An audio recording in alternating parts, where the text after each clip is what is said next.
Oke, halo teman-teman, perkenalkan nama gue Evan dan kali ini lo sedang ada di section belajar filsafat dan psikologi bareng gue gitu ya. Dan sekarang kita bakal ngejawab salah satu pertanyaan, ngejawab salah satu mungkin penasaran juga dari lo. Itu adalah peluang kerja psikologi klinis. Nah, jadi buat lo yang pengen masuk ke psikologi klinis gitu ya, atau pengen S2 profesi psikologi klinis, gue di sini bakal ngasih tahu tentang peluang kerjanya ngapain.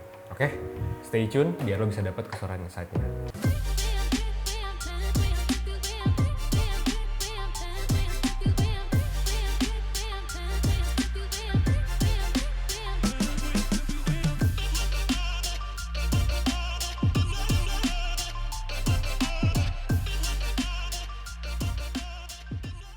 Nah, ngomong-ngomong tentang psikologi klinis, sebenarnya itu salah satu bidang psikologi yang paling umum dan sepertinya paling diminati dibandingkan yang lain gitu ya. Kenapa? Karena kalau psikologi klinis, profesinya adalah lu jadi psikolog klinis, which adalah psikolog yang memang ya itu basically psikolog yang kita sebut-sebut adalah psikolog klinis sebenarnya.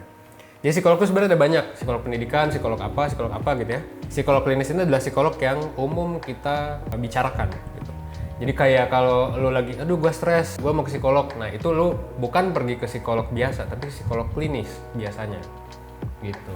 Dan psikolog klinis biasanya disebut ya sebagai psikolog doang, psikolog biasa kalau di orang awam gitu ya. Padahal sebenarnya psikolog klinis gitu.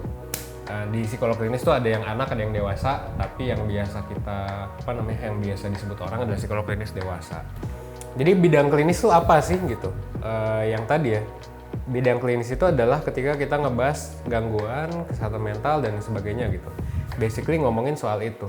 Biasanya gangguan ya, gangguan clinical, gangguan klinis di mana berusaha untuk diobatin dalam tanda kutip atau ditangani oleh psikolognya ya supaya jadi lebih baik kehidupan orang gitu. Basically itu. Nah, jadi peluang kerjanya tuh kayak gimana? Ya kalau lu jadi S1 gitu ya. Sebenarnya kan S1 itu yang paling rendah ya, psikologi klinis gitu. Tapi S1 bukan berarti nggak punya kemampuan. Nah, S1 sendiri biasanya bisa jadi konselor. Itu yang pertama. Konselor itu adalah apa? Konselor tuh ya untuk menangani konseling. Konseling adalah layanan ya konsultasi yang ngomongin biasanya sih soal masa lalu, problem yang terjadi di masa lalu gitu. Nah, bedakan konseling dengan coaching. Coaching tuh biasanya ngomongin masa depan gitu. Jadi bedanya konseling sama coaching tuh kayak gitu. Nah, kalau psikologi klinis, lo baru S1 psikologi, lo bisa jadi konselor. Dan biasanya ini lo bisa menemukan konselor ini di lembaga pemerintahan biasanya banyak. Salah satu yang gua aware adalah di P2TP2A. Ribet banget ya P2TP2A, tapi itu artinya adalah lembaga buat menangani pelayanan terpadu. Gue lupa singkatannya, tolong editor ya. Gue lupa singkatannya, tapi yang jelas pelayanan terpadu terhadap perempuan dan anak kalau nggak salah. Nah di sana bisa ada konselor untuk menangani kekerasan terhadap perempuan. Nah kayak gitu ya. Ada juga nanti mungkin konselor. Sebenarnya di 1% itu ada konselor gitu. Tapi kita nyebutnya mentor. Itu sarjana psikologi dan itu menangani berbagai macam masalah non klinis yang bisa jadi kalau misalnya dibiarin jadi klinis. Jadi kita biasa menangani masalah yang gejala-gejalanya sih klinis, tapi kayak intervensinya pakainya non klinis. Kenapa? Karena belum S2 ya. Kalau konselor tuh biasa kayak gitu. Biasanya bisa screening kesehatan mental tuh bisa mereka, tapi nggak bisa diagnosis.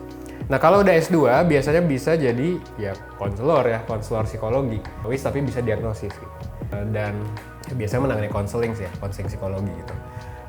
Dan ya itu biasanya menangani klien, tapi bedanya adalah bisa diagnosis dan bisa melakukan terapi klinis gitu. Makanya kalau mau jadi psikolog butuh pendidikan profesi S2 gitu. Itu sih. Nah itu yang paling umum, jadi konselor melayani one-on-one ya, entah itu S1 atau S2. Nah yang umum lagi juga adalah training biasanya. Nah training ini biasanya memang kalau di 1% kalau lu pesen psikolog buat nge-training perusahaan lu gitu ya, atau buat nge-training komunitas lu atau gimana gitu, itu biasa kita memang menggunakan psikolog klinis. Gue dulu pernah magang juga di salah satu penyedia training gitu ya, itu memang psikologi klinis gitu yang jadi pembicaranya. Jadi psikologi klinis itu cukup versatile ya, itu cukup bisa di mana-mana ibaratnya. Lu bisa masuk ke industri organisasi, lu bisa masuk ke training gitu. Biasa kayak gitu, meskipun ya bagusnya sih gak kayak gitu ya, tapi di Indonesia kayak gitu ya. Basically karena psikolog kita baru ada 3.000-an sih sekarang di Indonesia keseluruhan psikolog klinis kita gitu. Jadi memang sedikit sekali tenaga kerjanya itu very unfortunate. Ya, that's why psikolog biasanya ada di mana-mana gitu, psikolog klinis. Gitu. Terus selain training juga lu bisa masuk ke assessment. Nah, assessment ini biasanya jadi asesor, bisa jadi penyedia asesmennya juga, bisa dalam bentuk psikotes, bisa dalam bentuk assessment center, banyak gitu ya. Assessment tuh sebenarnya memang biasa digunakan juga sekalian dalam konseling. Ibaratnya gini, kalau psikolog ngelihat kayaknya lu depresi deh gitu kan. Oke, pengen lebih yakin untuk diagnosisnya, ya lu bisa disuruh ngerjain psikotes gitu. Atau ini kayaknya gangguan apa deh ya, lu disuruh ngerjain misalnya Rorschach test yang kayak kupu-kupu gitu kan, lu mungkin pernah ketika SD, SMP, SMA. Nah itu dilakukan oleh psikolog klinis gitu. Kan kurang lebih kayak gitu ya peluang kerjanya sebenarnya, dan masih banyak lagi. Yang tadi gue sebutin umum doang, tapi buat temen-temen yang pengen tahu lebih lanjut tentang psikologi ya silakan subscribe aja channel gue, karena gue di sini ngebahas soal yaitu belajar filsafat dan psikologi. Dan kalau teman-teman ada pertanyaan silakan langsung tulis aja di comment section, gue bakal bales pertanyaan yang menarik. Oke, mungkin sekian dari gue Evan, dan see you on the next video.